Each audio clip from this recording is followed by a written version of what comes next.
की बात है, चमकोनी नामक गांव में एक बहुत ही सुंदर नदी हुआ करती थी। गांव वालों का मानना था वो एक रहस्यमय नदी है। अक्सर इस नदी में से ढोल बजने की आवाजें आती थीं और अगर कोई भी गांव वाला उस नदी का पानी पी लेता तो वो जिंदा नहीं बचता था, जिसकी वजह से कोई भी गांव वाला उस नदी के पास नहीं जाता था। एक दिन जंगल के रास्ते से एक चरवाहा चला आ रहा था, तभी उसे बहुत तेज प्यास लगी। अरे भाई, इतनी गर्मी है, बहुत थक गया हूँ। प्यास भी जोरों की लगी है, लेकिन इस जंगल में तो कुछ दिखाई ही नहीं दे रहा है। थोड़ा आगे चलकर देखता हूँ, शायद कहीं पानी मिल जाए। जैसे ही वो आगे बढ़ने लगा, वहाँ से अचानक एक पागल बूढ़ा आ जाता है, जो देखने में काफी डरावना होता है। रुको, कहाँ जा रहे हो तुम? क्या तुम्हें नहीं पता आगे जाना मना है? इसलिए चले जाओ यहाँ से, वरना वो तुम्हें भी मार डालेगा। जाओ यहाँ से, चले जाओ। अरे बाबा, कौन है आप? मुझे बहुत तेज प्यास लगी है, लगता है आगे कोई नदी है। मैं पानी पीकर वापस आ जाऊंगा। हाँ। क्या कहा मूर्ख? आगे उस नदी के पास मत जाना, वरना तुम जिंदा नहीं बचोगे। हाँ, समझे? जाओ यहाँ से, वरना तुम्हारा विनाश होना संभव है। जिसके बाद बड़े गुस्से में वो पागल बूढ़ा वहाँ से चला जाता है। अरे, लगता है ये बाबा पागल हो गया है। मुझे बहुत तेज प्यास लगी है, अगर इस बाबा की बातों में आया तो प्यास से ही मर जाऊंगा। हाँ। और चरवाहा आगे नदी की ओर बढ़ जाता है। थोड़ी दूर जंगल में चलते ही उसे बहुत सुंदर नदी दिखाई देती है। अरे, वो रही नदी, देखने में तो कितनी सुंदर लग रही है। हाँ, अरे वाह वाह वाह, इसका पानी पीने में कितना अच्छा होगा। आहा। तभी वो उस नदी के पास जाता है और जैसे ही वो पानी पीने के लिए अपने हाथ नदी में डालता है, अचानक से कोई विचित्र सा दिखने वाला हाथ उसे नदी में अपनी तरफ खींच लेता है और चरवाहा चिल्लाते हुए नदी में डूब जाता है। तभी ढोल बजने की अजीब सी आवाज पूरे गांव को सुनाई देने लगती है और गांव के कुछ लोग ये आवाज सुनकर दुखी हो जाते हैं। तभी गांव के दो लोग आपस में बात करते हुए, अरे धन्नू भाई, सुना तूने? ये आवाज उसी मायावी नदी की है। जब वो नदी किसी को अपना शिकार बना लेती है तो यही ढोल बजने की आवाजें आने लगती हैं। हाँ हाँ भाई, क्या तो बिल्कुल ठीक रहे हो। लगता है फिर से इस मायावी नदी ने किसी को अपना शिकार बना लिया। भैया भाई, अब तो बहुत डर लगता है यार। उस नदी की तरफ जाते हुए बहुत डर लगता है, न जाने कब किसे वो नदी अपना शिकार बना ले। दोनों बहुत उदास हो जाते हैं। उसी गांव में जमुना नाम की एक बूढ़ी अम्मा रहती थी। तभी उसका पोता गौरव शहर से गांव आता है और पूरा गांव घूमने के लिए अपनी दादी से कहता है, दादी माँ, मैं कितने दिनों के बाद शहर से आया हूँ। मैं चाहता हूँ मैं अपना ये पूरा गांव देखूं। बोलो, क्या मैं गांव देखने जा सकता हूँ दादी माँ? अरे हाँ हाँ, क्यों नहीं बेटा, ये तेरा ही गांव है, तो गांव देखना चाहता है ना, तो तू जा बेटा। लेकिन याद रखना, भूल से भी जंगल में जो नदी है ना, उसके पास मत जाना। वो नदी मायावी है बेटा, जो भी उस नदी के पास जाता है वो वापस नहीं आता। इसलिए तू समझ, उस नदी के पास मत जाना बेटा, समझा? चाहे कुछ भी हो जाए, शाम से पहले लौट आना घर। अरे दादी, तुम भी बहुत भोली हो। ये किस जमाने की बातें कर रही हो? ये मायावी नदी? अरे नहीं नहीं दादी, ऐसा कुछ भी नहीं होता है। तुम चिंता मत करो, मैं जल्दी ही वापस लौट आऊंगा। अच्छा, अब मैं चलता हूँ। जिसके बाद गौरव वहाँ से गांव की ओर चल देता है। अरे बेटा, तू नहीं जानता, उस नदी का रहस्य बहुत ही भयानक है बेटा। बस यही प्रार्थना करती हूँ, भगवान तेरी रक्षा करे। हाँ। गौरव गांव के रास्ते होते हुए जंगल पहुँचता है। अरे, ये तो मैं काफी दूर निकल आया हूँ, लेकिन ये जंगल इतना खाली क्यों है? आसपास कुछ नजर भी नहीं आ रहा है, यहाँ तक कि कोई जानवर भी नहीं। थोड़ा आगे चलकर देखता हूँ। जैसे ही गौरव आगे बढ़ता है, उसे वही पागल बूढ़ा नजर आता है। वो अचानक से उसका रास्ता रोक लेता है। कहाँ जा रहा है तू लड़के? आगे उस मायावी नदी के पास मत जाना। हाँ, वो एक छलावा है। छलावा तुझे जिंदा नहीं छोड़ेगा वो, समझा? मैं कहता हूँ वापस लौट जा यहाँ से। जिसके बाद बड़े गुस्से में वो पागल बूढ़ा वहाँ से चला जाता है। अरे कैसा पागल बूढ़ा है, देखने में तो इतना भयानक लगता है। ये बुढ़ा सठिया गया है, कुछ भी बोल रहा है। लगता है आगे नदी के पास चलकर देखना ही होगा कि आखिर माजरा क्या है। अरे कितनी सुंदर नदी है ये। नदी तो मैंने पहले कभी नहीं देखी। वाह वाह, कितनी सुंदर नदी। तभी अचानक से गौरव को एक आवाज सुनाई देती है, जैसे कोई आदमी बहुत जोर जोर से रो रहा हो। अरे ये किसकी रोने की आवाज आ रही है? तभी वो देखता है कि एक साधु बूढ़ा वहाँ बैठा रो रहा है। गौरव उस आदमी के पास जाता है। कौन हो तुम? रो क्यों रहे हो? और यहाँ इस जंगल में क्या कर रहे हो? मेरी मदद करो बेटा, वो एक छलावा है, मैं बहुत तकलीफ में हूँ, मेरी मदद करो। मेरी कोई गलती नहीं है, मैं निर्दोष हूँ, मेरी मदद करो मेरी। अरे लेकिन आप हैं कौन? बताओ तो सही, और क्या मदद चाहिए आपको बाबा? गौरव को एक और आवाज सुनाई देती है। गौरव पीछे मुड़ के देखता है कि वही पागल भयानक दिखने वाला बूढ़ा होता है जो गौरव को जंगल से लौट जाने को कह रहा था। तुम यहाँ क्या कर रहे हो लड़के? तुमसे बोला है ना जाओ यहाँ से, वरना ये मायावी नदी तुम्हें भी अपने माया जाल में फंसा लेगी। हाँ चलो जाओ यहाँ से। बाबा मैं तो बस जा ही रहा था, वो तो मुझे ये बूढ़ा साधु रोते हुए दिखाई दिया, इसलिए मैं यहाँ आ गया। कौन? लड़के किसकी बात कर रहे हो तुम? यहाँ तो कोई रोता हुआ नजर ही नहीं आ रहा है। मैं कहता हूँ चले जाओ यहाँ से। तभी गौरव अपनी गर्दन घुमाकर पीछे देखता है और देखता है कि सच में वहाँ कोई नहीं है। गौरव ये देखकर हैरान हो जाता है। अरे लेकिन वो बूढ़ा साधु तो यही था, मैं सच बोल रहा हूँ, वो यही था। हाँ सच। अरे ओ लड़के, लगता है तू पागल हो गया है। शाम होने को है, तू जहाँ से आया है वहीं वापस चला जा, समझा? वरना अच्छा नहीं होगा। जा चला जा यहाँ से। वो एक छलावा है, छलावा, वो तुझे जिंदा नहीं छोड़ेगा। अगर अपनी जान प्यारी है तो चला जा यहाँ से। अरे ये आप क्या बोल रहे हैं? कौन है छलावा? मेरी तो कुछ समझ नहीं आ रहा है, बताओ मुझे, आप किस छलावे की बात कर रहे हैं, बताओ। देखो लड़के, मैंने तुझे बोला ना, जा यहाँ से। तेरे सवालों का मेरे पास कोई उत्तर नहीं है। जा यहाँ से, वरना अच्छा नहीं होगा, समझा? उससे कोई नहीं बच सकता है। जा चला जा यहाँ से। अच्छा अच्छा ठीक है बाबा, जाता हूँ। मुझे भी ये जगह बहुत अजीब लग रही है। जिसके बाद वो वहाँ से अपने घर आता है, जहाँ पर गौरव की दादी उसका इंतजार कर रही थी। अरे आ गया तू, कहाँ रह गया था? कब से इंतजार कर रही थी। तू नहीं जानता कब से मेरा मन बैठा जा रहा था। सोच रही थी कहीं तू उस जंगल में उस मायावी नदी के पास तो नहीं चला गया। बता कहाँ रह गया था तू? अगर मैंने दादी को बताया कि मैं जंगल में उस नदी के पास गया था तो बहुत डांट लगाएगी। नहीं, मैं दादी को नहीं बताऊंगा कि मैं वहां उस मायावी नदी के पास गया था। अरे दादी तुम बेकार में ही चिंता करती हो, मैं तो बस रास्ते में अपने बचपन के दोस्त सोनू से बातें करने लग गया था। अब तुम तो जानती हो उस सोनू को, कितनी बातें बनाता है। इतने दिन बाद उससे मिलना हुआ तो बस दोनों बचपन की बातें करने लगे और घर आने में देर हो गई। अच्छा ठीक है, तू कहता है तो मान लेती हूँ तेरी बात। अच्छा तू अब जल्दी से हाथ मुंह धो ले, मैं तेरे लिए रोटी लेकर आती हूँ। हाँ ठीक है दादी, वैसे भी मुझे बहुत जोरों की भूख लगी है, जल्दी से अपने हाथ का गर्मा गर्म खाना खिला दो। जिसके बाद बूढ़ी अम्मा गौरव को खाना लाकर देती है। गौरव बड़े चाव से अपनी दादी के हाथ का खाना खाता है और अपनी झोपड़ी में आराम करने लगता है। लेकिन गौरव जंगल में अचानक से गायब हुए उस साधु बूढ़े के बारे में सोच रहा था। न जाने जंगल में बैठा वो साधु बूढ़ा रो क्यों रहा था, और वो अचानक से कहाँ गायब हो गया। ऐसा तो मैंने पहले कभी नहीं देखा। लगता है जरूर उस जंगल में कुछ तो है जो गांव वाले नहीं जानते। मुझे कल फिर से उस जंगल में उस मायावी नदी के पास जाकर देखना ही होगा। आखिर क्या रहस्य है उस मायावी नदी का। सुबह गौरव नींद से उठता है और देखता है गांव वालों का बहुत शोर हो रहा है। गांव की एक औरत बैठी जोर जोर से रो रही थी और उसके पास गांव वालों की भीड़ लगी थी। हाय हाय, सोमू के बापू रात को उस जंगल की तरफ कुछ लकड़ियां लेने गए थे। मैंने उन्हें कितना मना किया था वहाँ मत जाइए, लेकिन वो माने ही नहीं। अब देखो वो रात से वापस ही नहीं लौटे। ये क्या हो गया, अब मैं क्या करूँगी? अरे आप ये क्या बोल रही हैं? आपके पति जंगल से वापस नहीं आए? आखिर क्या हुआ है उन्हें, बताओ मुझे।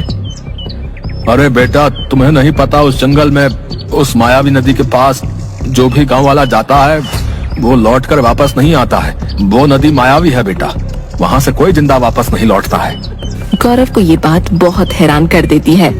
आखिर क्या रहस्य है उस मायावी नदी का? सच में वो एक मायावी नदी है जो गांव वालों को मार डालती है। मुझे इसका पता लगाना ही होगा।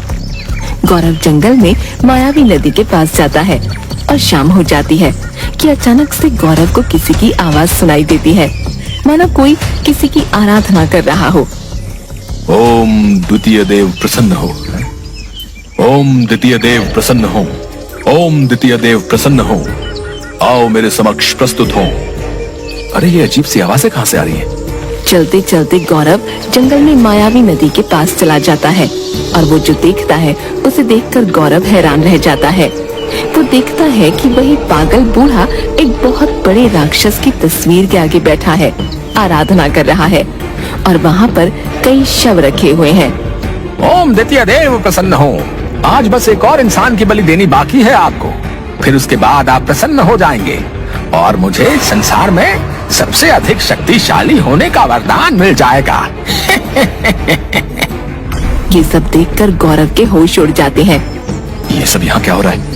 ये तो वही पागल बूढ़ा है, लेकिन ये यहाँ ऐसे, और इसके पास इतने सारे इंसानी शव यहाँ क्या कर रहे हैं? यहाँ किसे प्रसन्न करने की कोशिश कर रहा है ये?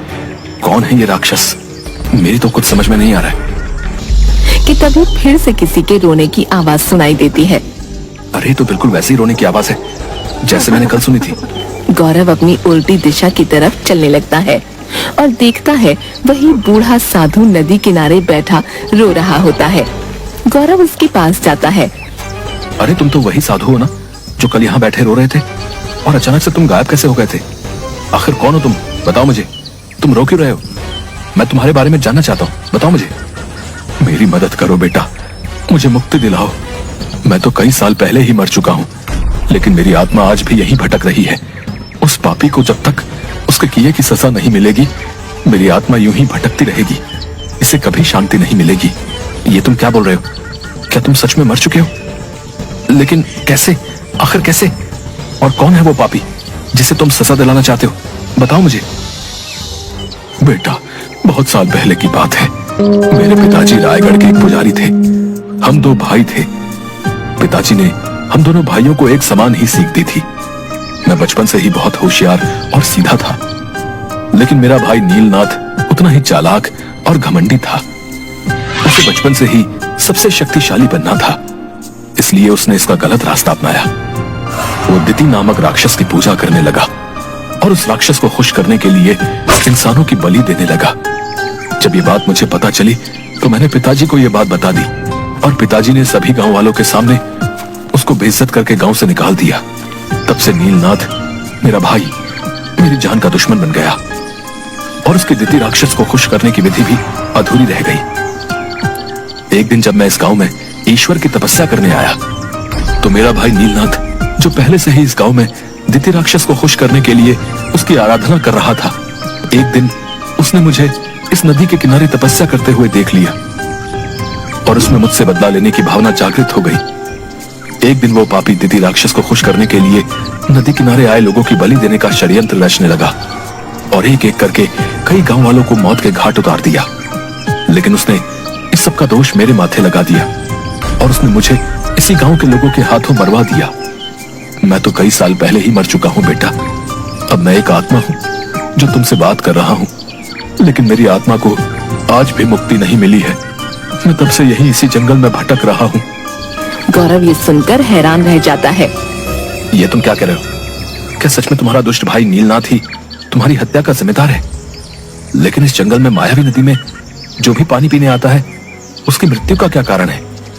क्या सच में एक मायावी नदी है? बताओ मुझे। नहीं बेटा, ये कोई मायावी नदी नहीं है, बल्कि गांव वालों की मौत के पीछे मेरे दुष्ट भाई नीलनाथ का ही हाथ है। वही दिति राक्षस की पूजा करके उसे खुश करके सबसे शक्तिशाली होने का वरदान मांगना चाहता है, जिसके लिए वो दिति राक्षस को इंसान की बलि चढ़ाया करता है। अब बस उसकी ये आराधना पूरी होने को है। अब उसे अपने आखिरी शिकार की आवश्यकता है, जिसकी बलि देकर वो दिति राक्षस को प्रसन्न कर लेगा और उसे इस संसार में सर्वशक्तिमान का वरदान मिल जाएगा। वो पापी इस संसार में सबसे अधिक शक्तिशाली होना चाहता है और ऐसा होने के लिए अब बस उसे मात्र एक ही बलि देनी है, जिसके बाद वो दुष्ट सर्वनाश कर देगा। ये तुम क्या बोल रहे हो? क्या सच में वो दुष्ट और पापी साधु इतना खतरनाक है? वो ये सब कैसे करता है? बताओ मुझे। जब इस गांव के लोग इस जंगल में आते हैं और जब उन्हें प्यास लगती है तो वो इस नदी का पानी पीने यहाँ अवश्य ही आते हैं, जिसका फायदा वो दुष्ट नीलनाथ उठाता है। वो पहले से ही इस नदी के अंदर मौजूद रहता है और जब कोई पानी पीने के लिए नदी में अपने हाथ डालता है तो वो उन्हें अंदर इस नदी में खींच लेता है और अपनी दिव्य शक्ति से उन्हें बेहोश कर देता है।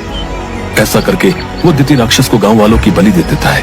अब बस उसकी ये आराधना पूरी होने को है। अब उसे अपने आखिरी शिकार की आवश्यकता है, जिसकी बलि देकर वो दिति राक्षस को प्रसन्न कर लेगा और उसे इस संसार में सर्वशक्तिमान का वरदान मिल जाएगा। वो पापी इस संसार में सबसे अधिक शक्तिशाली होना चाहता है और ऐसा होने के लिए अब बस उसे मात्र एक ही बलि देनी है, जिसके बाद वो दुष्ट सर्वनाश कर देगा। ये तुम क्या बोल रहे हो? नहीं, मैं ऐसा कभी नहीं होने दूंगा। वो पापी उस दिति राक्षस को कभी खुश नहीं कर पाएगा और ना ही मैं अब किसी और गांव वाले को उसका शिकार बनने दूंगा।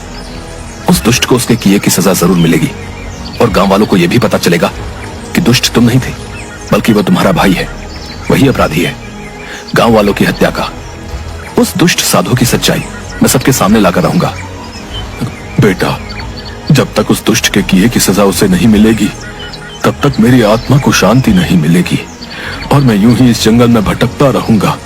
लेकिन बेटा, उस पापी की मौत इतनी आसानी से नहीं होगी। इसके लिए तुम्हें नदी के पार से शिवजी के मंदिर से गंगा जल लाना होगा। उसी गंगा जल से दुष्ट नीलनाथ जलकर खाक हो जाएगा।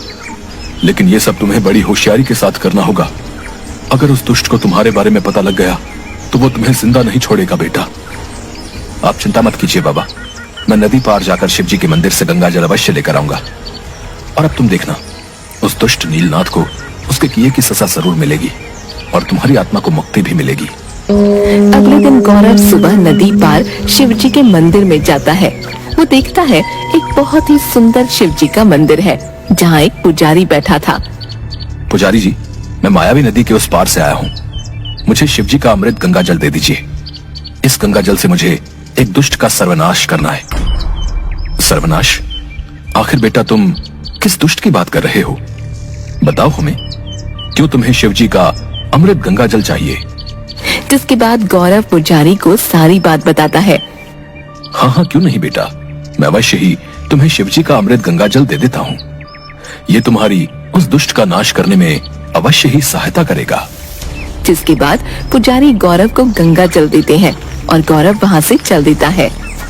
उधर जंगल में नदी किनारे गांव का ही एक आदमी आता है और उस नदी का पानी पीने ही लगता है कि नदी में पहले से मौजूद दुष्ट साधु उस आदमी को अंदर नदी में खींच लेता है और अपनी दिव्य शक्ति से उसको बेहोश कर देता है। जंगल में एक स्थान पर राक्षस की मूर्ति के आगे, जहाँ वो नीलनाथ राक्षस की पूजा किया करता था, उस आदमी के शरीर को राक्षस के सामने लेटा देता है। देखो देखो, मेरे परमात्मा द्वितीय देव, आज मैं तुम्हारे लिए अंतिम बलि लेकर आया हूँ। इससे तुम जरूर खुश हो जाओगे और मुझे इस संसार में सबसे अधिक शक्तिशाली होने का वरदान दे दोगे। अब मुझे शक्तिशाली होने से कोई नहीं रोक सकता। हाँ। तभी वो दुष्ट नीलनाथ एक बड़ी सी तलवार से उस आदमी का सर काटने ही वाला होता है कि तभी वहाँ गांव वाले लाठी डंडों के साथ आ जाते हैं। रुक जाओ दुष्ट, आज हम तुम्हें जिंदा नहीं छोड़ेंगे। हाँ, तुम ही हो गांव वालों की मौत के हत्यारे। रुक जाओ, आज हम तुम्हें जिंदा नहीं छोड़ेंगे। हाँ। उन्हें आता देख वो दुष्ट पाखंडी रुक जाता है और तलवार उसके हाथ से नीचे गिर जाती है और गांव वाले उस दुष्ट को पकड़ लेते हैं।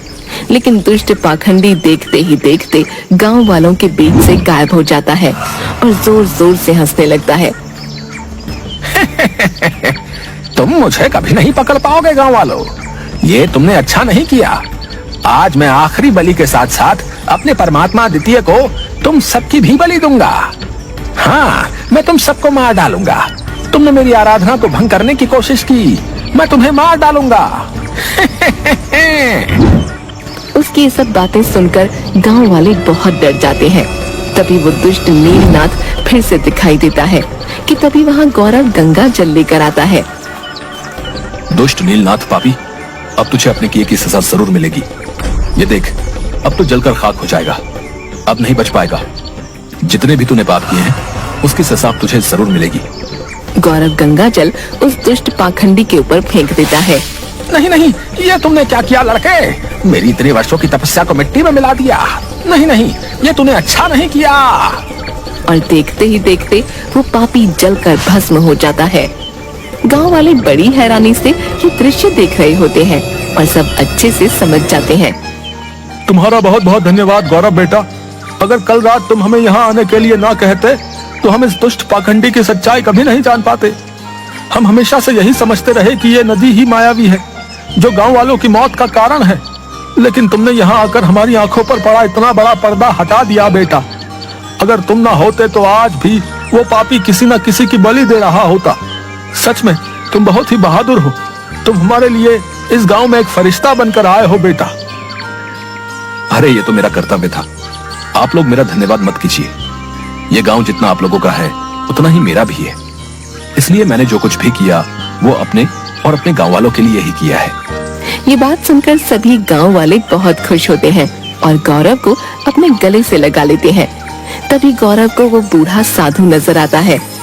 तुम्हारा बहुत बहुत धन्यवाद बेटा। अब मेरी आत्मा को शांति मिल गई है। उस दुष्ट नीलनाथ को उसके किए की सजा मिल चुकी है। अब मैं यहाँ से जा रहा हूँ बेटा। तुम एक नेक दिल और होशियार इंसान हो, सदैव ऐसे ही रहना बेटा। जिसके बाद वो बूढ़े साधु की आत्मा वहाँ से हमेशा हमेशा के लिए चली जाती है और सभी गांव वाले बिना डर के फिर से खुशी खुशी रहने लगते हैं।